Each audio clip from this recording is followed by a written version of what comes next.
அவ்வளவுதான், நம்மளை முடிச்சு விட்டீங்க போங்க அப்படிங்கிற மாதிரி வந்து பாத்தீங்கன்னா தேர்ட் ப்ரோமோ வந்து ரிலீஸ் ஆயிருக்கு. இந்த ப்ரோமோல வந்து சௌந்தர்யாவை போட்டு ரோஸ்டிங் பண்ணிட்டு இருக்காரு அப்படின்னு தான் சொல்லணும். சரி, 2 ப்ரோமோலையுமே சௌந்தர்யாவை செஞ்சு விட்டாப்ல. அதாவது முதல் 4 வாரங்களா முத்துக்குமாரனை வச்சு செஞ்சாப்ல. சோ முத்துக்குமாரன் அதுல இருந்து மீண்டு வந்துட்டாரு. இப்போ சௌந்தர்யா வச்சு செய்யறாரு. இதுல இருந்து மீண்டு வராங்களா இல்ல திருப்பி சர்ன்னு உள்ள போயிடுறாங்களா அப்படின்னு தெரியல.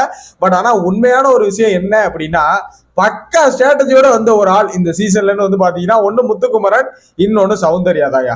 முத்துக்குமரன் ஒரு ஸ்ட்ராட்டஜி போட்டு தான் வந்தாரு. ஆரம்பத்திலேயே ஸ்ட்ராட்டஜி சொல்லி விளையாண்டாரு. பட் சௌந்தர்யா எந்த ஒரு ஸ்ட்ராட்டஜியை பத்தியுமே பேசாம சைலண்டா ஒரு கேம் விளையாண்டாங்க. ஆனா அந்த சௌந்தர்யாவோட அந்த ட்ரிகரிங் ஃபேஸ் இருக்கு பாத்தீங்களா, பயங்கரமான ஒரு ட்ரிகரிங். அந்த மொமெண்ட் அவங்க பண்ற விஷயம் மத்த எல்லாமே கியூட்டா இருந்தாலும் அவங்க பண்ணக்கூடிய அந்த ட்ரிகரிங் ஃபேஸ் அப்படின்னு முத்துக்குமார் சொன்ன மாதிரி அப்படின்னு சொன்ன ஒரே வார்த்தையில முடிச்சு விட்டு போயிருவாங்க அப்படிங்கிற மாதிரி சௌந்தர்யாவை தட்டப்படுகிறார். இப்போது சௌந்தர்யா தலையிலே தட்டி செதுக்கிறார் விஜய் சேதுபதி. ஸோ இன்னைக்காவது எபிசோட் நல்லா இருக்குங்கிற ஒரு ஆர்வத்தோட நான் பாக்குறேன். இன்னைக்கு வந்து 3 ப்ரோமோவுமே ஓகே தான். Jacqueline roast, Soundarya roast.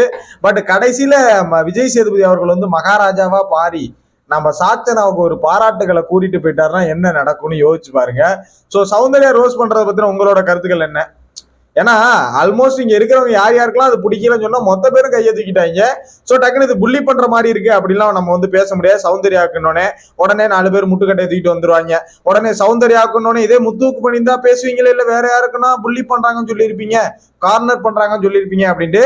But சௌந்தர்யாவை corner பண்ணாங்க, அதெல்லாம் ஒரு காலம். பட் இப்ப சௌந்தர்யா தான் பெண்கள் டீம்ல ஓரளவுக்கு லீட் எடுத்து இருக்காங்க. ஜாக்லின், ஆனந்தி, அவங்களுக்கு அடுத்து யாரு நல்லா பர்ஃபார்மன்ஸ் கொடுக்குறான்னு பார்த்தா தர்சிகாவுக்கு அப்புறம் சௌந்தர்யா தான் இருக்காங்க. அந்த 4 பேர் தான் இருக்காங்க. அப்படி இருக்கிற இடத்துல வந்துட்டு இப்போ வந்து எல்லாரும் கை தூக்குறாங்கன்னா அது அவங்களோட மிஸ்டேக்கு. ரயான் வந்து நாசுக்காவும் சொல்லி பார்த்தா, கழுத்தா மட்டிலே போட்டுன்னு சொல்லி பார்த்தா, பட் சௌந்தர்யா அதை மாத்திக்கிற மாதிரி இல்லை.